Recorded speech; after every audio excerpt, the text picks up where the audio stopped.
ও লোক বাচ্চা ওপেনলি বলতেছি। আমি এখন একটু ওইখানে যাবো, 10টা মিনিট সময় দিব।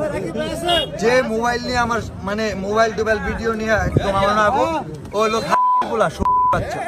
ঠিক আছে ভাই, ঠিক আছে। আমি প্রথমত বলি, এই যে পারাবাড়ি উড়োড়ি বা হচ্ছে গিয়া একটা মানুষে এটা মোটামুটি অমানবিক নির্যাতন বলা যায়। একটা মানুষ আসছে, ওই মানুষটা তার যদি বিরক্ত করো তাহলে ওই মানুষটা ওই জায়গাটা ভালো লাগবে না। যে জায়গাটা মানুষ ভালো লাগে না সেই জায়গাটা বেশিক্ষণ মানুষ থাকে না। এটা জানো, ডাস্টবিন রাস্তার পাশে যখন থাকে তো তখন মানুষ হচ্ছে নাক চেপে রাখে, কিন্তু অনেক দূর যাওয়ার পরেও রাস্তা তারপরে গন্ধ হয়, তখন কিন্তু ওই রাস্তাটা যায় না। একটু যদি গন্ধ করে মানা যায়, যখন দেখা যায় আমি এইদিকে গেলেও একটা হুমড়ি খাইতেছো, ওইদিকেও গেলেও হুমড়ি খাইতেছো, আদৌ এই হুমড়ি খাওয়ার কারণ আমি জানি।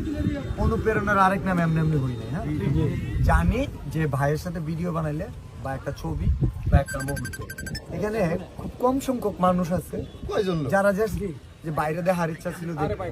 এই মানুষটা কিন্তু পারাবাড়ি উড়োড়ি করতেছে না, বুঝছো? যে কারণে পারাবাড়ি উড়োড়ি করতেছো, ওই কাটসাট দিয়ে যাই ভিডিও বানাও, ওইটা দিয়ে দিন যাবে না।